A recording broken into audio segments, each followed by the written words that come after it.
rather to the regret of his fellow workers, and he began bouncing about the laboratory like a small boy at a fair. Students by the dozen trooped in for checkups with noses dry and eyes bright. In a matter of days, there was no doubt left that the goal had been reached. "But we have to be sure," Philip Dawson had cried cautiously. "This was only a pilot test. We need mass testing now on an entire community. We should go to the West Coast and run studies there. They have a different breed of cold out there, I hear. We'll have to see how long the immunity lasts, make sure there are no unexpected side effects." And muttering to himself, he fell to work with pad and pencil, calculating the program to be undertaken before publication.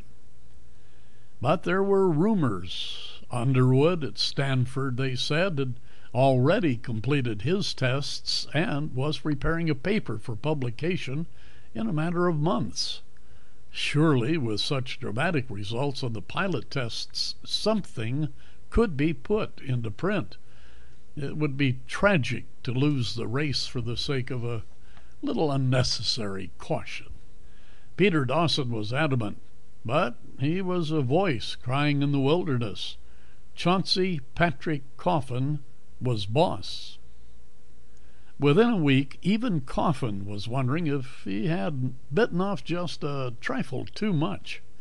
They had expected that demand for the vaccine would be great, but even the grisly memory of the early days of the Salk vaccine had not prepared them for the mobs of sneezing, wheezing, red-eyed people bombarding them for the first fruits. Clear-eyed young men from the government bureau pushed through the crowds of local townspeople, lining the streets outside the Coffin laboratory, standing in the pouring rain to raise insistent placards.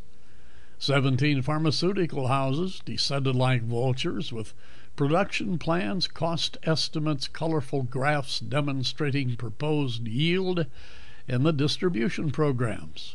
Coffin was flown to Washington, where conferences labored far into the night as demands pounded their doors like a tidal wave. One laboratory promised the vaccine in 10 days, another said a week. The first actually appeared in 3 weeks and 2 days, to be soaked up in the space of 3 hours by the thirsty sponge of cold, weary humanity.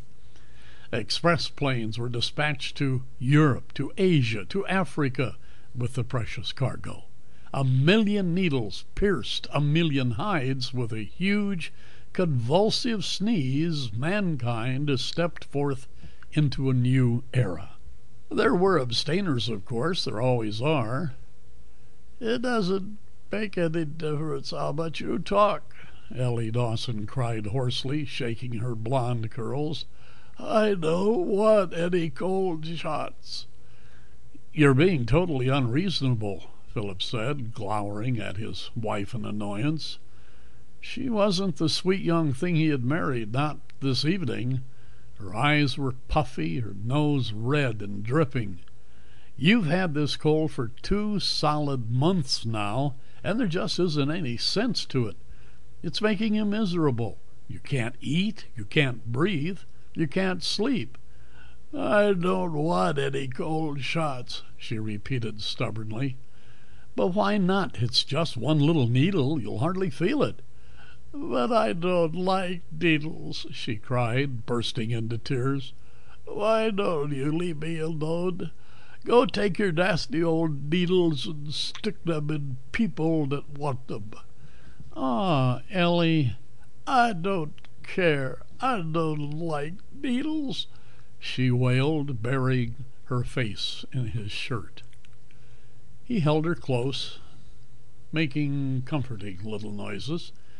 It was no use, he reflected sadly. Science just wasn't Ellie's long suit. She didn't know a cold vaccine from a case of smallpox, and no appeal to logic or common sense could surmount her irrational fear of hypodermics. "All right, nobody's going to make you do anything you don't want to do," he said.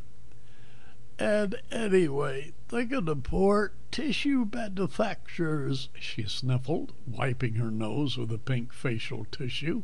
"All their little children starving to death." "Say, you have got a cold," said Philip, sniffling.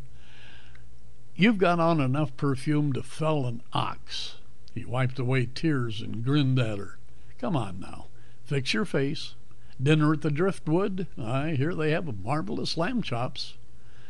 It was a mellow evening. The lamb chops were delectable, the tastiest lamb chops he'd ever eaten, he thought, even being blessed with as good a cook as Ellie for a spouse.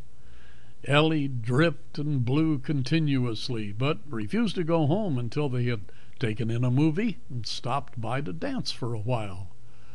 "I hardly ever get to see you any more," she said. "All because of that nasty medicine you're giving to people." It was true, of course. The work at the lab was endless. They danced, but came home early nevertheless. Philip needed all the sleep he could get. He awoke once during the night to a parade of sneezes from his wife and rolled over, frowning sleepily to himself. It was ignominious in a way, his own wife refusing the fruit of all those months of work. And cold or no cold, she surely was using a whale of a lot of perfume. He awoke suddenly, began to stretch, and sat bolt upright in bed, staring wildly about the room. Pale morning sunlight drifted in the window, and downstairs he heard Ellie stirring in the kitchen. For a moment he thought he was suffocating. He leaped out of bed, stared at the vanity table across the room. Somebody spilled the whole damned bottle. The heavy, sick-sweet miasma hung like a cloud around him, drenching the room. With every breath, it grew thicker. He searched the tabletop frantically, but there were no empty bottles. His head began to spin from the sickening effluvium. He blinked in confusion, his hand trembling as he lit a cigarette. No need to panic, he thought. She probably knocked a bottle over when she was dressing. He took a deep puff and burst into a paroxysm of coughing as acrid fumes burned down his throat to his lungs. "Ellie!" He rushed into the hall, still coughing. The match smell had given way to a harsh, caustic stench of burning weeds. He stared at his cigarette in horror and threw it into the sink. The smell grew worse. He threw open the hall closet, expecting smoke to come billowing out. "Ellie, somebody's burning down the house." "Whatever are you talking about?" Ellie's voice came from the stairwell. "It's just the toast I burned, silly." He rushed down the stairs, two at a time, and nearly gagged as he reached the bottom. The smell of hot, rancid grease struck him like a solid wall. It was intermingled with an oily smell of boiled and parboiled coffee, overpowering in its intensity. By the time he reached the kitchen, he was holding his nose, tears pouring from his eyes. "Ellie, what are you doing in here?" She stared at him. "I'm making breakfast."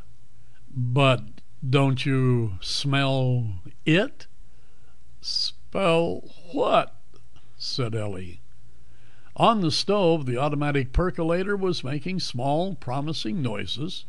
In the frying pan, 4 sunny-side eggs were sizzling. Half a dozen strips of bacon drained on a paper towel on the sideboard. It couldn't have looked more innocent. Cautiously, Philip released his nose, sniffed. The stench nearly choked him. "You mean you don't smell anything strange?" "I didn't smell anything, period," said Ellie defensively. "The coffee, the bacon. Come here a minute." She reeked of bacon, of coffee, of burned toast, but mostly of perfume. "Did you put on any fresh perfume this morning?" "Before breakfast? Don't be ridiculous." "Not even a drop?" Philip was turning very white. "Not a drop." He shook his head. "Now, wait a minute. This must be all in my mind. I'm just imagining things, that's all. Working too hard. Hysterical reaction.